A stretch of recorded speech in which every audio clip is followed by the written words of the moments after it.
This version of Romeo and Juliet is slightly different in terms of the stereotypical characters I guess they play. So Juliet's actually a very strong character in our version. Yeah, like Seren said, this has been a really different version of the story, I think. Hopefully audiences, there'll be bits in it that they recognise as themes of the show, but as a whole it's a different version of the classic tragedy. I think for me, a bit of a gripe that I've always had with Romeo and Juliet is that I feel it escalates so fast that the ending, I'm just like, I don't understand how we're in this place where we've got these two dead bodies. So I think for us, trying to create these characters and make this storyline work, where you've got this really believable ending of this is the only way out that these two young people can go. That's the thing that I really, really wanted to try and get with this. I think it helps a lot with the setting. We've based it in a society, I mean, it's almost prison-like institute where it's not a nice place to be as well. So it almost emphasises the fact that there's no other option. Like it'd be easier dying than to, one, live in the society and two, live without each other, because there's a big build-up from the beginning of the show, especially for Juliet. Her time throughout the institute is quite traumatic, with her relationship with Tybalt, which again is very different to the traditional story. So that whole build-up, I think, is really effective in showing the outcome at the very end. Yeah, I think Matt's been really fantastic with guiding it and using the Prokofiev score in a different way.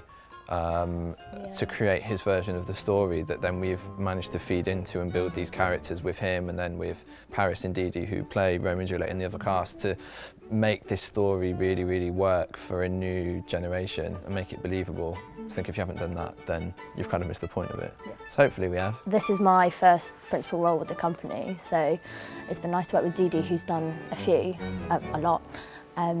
As she has so much experience over the years to just bounce off, and she comes out with all these amazing ideas, and it's so nice to be able to learn off that and then also bring what I can to that role as well. It's just been nice to just see what these roles become, because they're still changing now. Yeah, it's still very, very early days for us in terms of the show, and you've got these big points that have to happen musically and choreographically, but there's a lot of stuff within that that's still up for play, really, and is going to change a lot as we go along, but we just got to keep communicating between the two casts. Yeah. So I joined the company about 6 years ago, and I was very lucky. In my first job I got to cover The Prince and Swan Lake, which was fantastic, and kind of since then was very fortunate to have quite a lot of opportunities.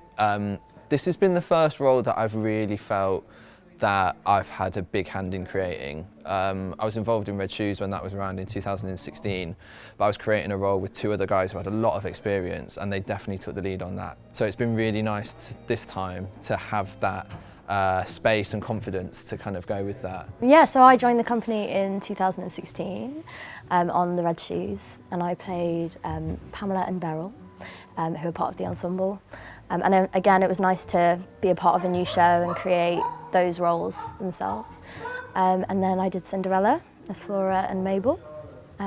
Yeah, so this is, playing Juliet is my first principal role with the company. I mean, New Adventures is a great company in terms of ethos and just work environment. Ever since I've been here, it's always been this really positive, friendly, lovely place to be. And so I think we were all very aware of that coming into this project with all these 6 young people in every venue, that needs to actually increase just a little bit more, so that you kind of really, really try with these guys. But they're so lovely and they're really talented, and it's been great having a new generation of people come in, and you see how they move, and you see they're really hungry for stuff, and it kind of spurs you on, doesn't it? Yeah, it's just constantly being inspired by new people coming in and out of the show, just to see what new things people can bring to the roles, because we as part of the company can learn off them, and they constantly bring fresh new ideas that we wouldn't have necessarily thought of before. They also have to be very quick. They've got to learn the show essentially in a week, which is, I mean, we get a lot longer than that. So they've got a really hard job, but they're very well supported, and they're so keen that it's brilliant. I think you can expect the usual Matthew Bourne twist on things. It's not the traditional story as people know, but I think they need to go away having felt something. The score is really moving. Hopefully what we're doing on stage is really moving. I think you have to really believe in these characters and the relationship, that it's the genuine real deal.